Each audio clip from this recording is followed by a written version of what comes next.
Viral nga ngayon at pinag-uusapan sa social media ang ibinahaging video ni Filmar Alipayo. Ito'y matapos nga na ipakita niya ang nasabing pagpe-prepare niya ng gift para sa kanyang minamahal na si Andy Eigenman. Kinuha niya ang puso ng saging at ito, biglang magandang bouquet of flower na nga at doon ay pinakita niya na ibinigay ito kay Andy at kitang-kita naman ang kasiyahan ni Andy sa nasabing video. Ilang mga netizen naman ang nag-react dito mula sa artikulo ng Fashion Police. Actually, tila hindi nga nila nagugustuhan ang inaak nga daw ni Filmar at ni Andy ngayon na parang nagpapakita ng kasiyahan nila pero inside ay may problema.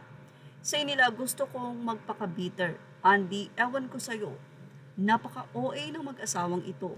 Nawalan na ako ng gana kay Andy. Say naman ng isa, mugto pa rin daw ang mata ni Andy. Hindi talaga siya happy sa buhay niya. Si Filmar naman parang walang nangyari. Lungkot niya nung pina-erase ang tattoo. E di wow, naglokohan na naman kayo. For the content at ekonomiya, boom, pakpak. May pagkabuang na low IQ. Ang dami niyong paandar, nakakayamot na magjowang ito. Diyan na lang kayo sa Siargao ha. Sana maputulan kayo ng wifi, biro pa ng isa. Ang isa ay sinabing parang ito yung friend ko na nagsumbong sa akin tungkol sa asawa niya. Ako naman syempre, G habang nakikinig. Aba kinabukasan, ayos na naman at parang walang nangyari matapos akong galitin. Well, isa naman ang nagsabing bagay sila, same dugyot level plus bot walking red flags. Correct, magsama kayong mahilig manira ng buhay ng may buhay. So yan po ang naging say ng mga netizen.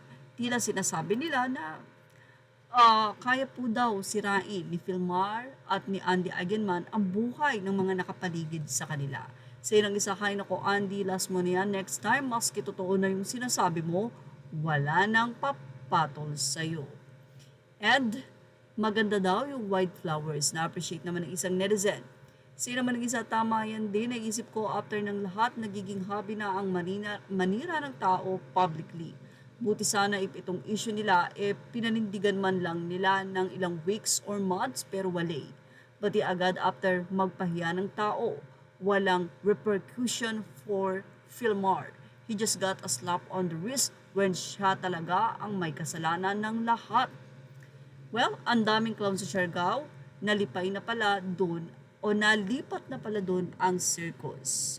So, ayan, karaniwan sa mga naging komento ng mga netizen, hindi sila natuwa at parang nga daw naging deadma ang dalawa doon sa tao na nasira ang buhay dahil doon sa mga post nila sa social media. But anyway, sinabi din naman ni Filmar na dapat ay sa private ito naging maayos at sorry nga daw na ito ay naipost pa sa social media. Pero ang hindi malinaw, ano yung nasabi nga pong closeness, yung parehong pagtatato, baka naman talagang sobrang close lang ng dalawa at baka talagang para silang magkapatid ang turingan. Anyway, ano ang masasabi nyo about dito? Ilagay na ang opinion sa ating comment section. Images are all credit to the rightful owners. Thank you for watching. Showbiz Now.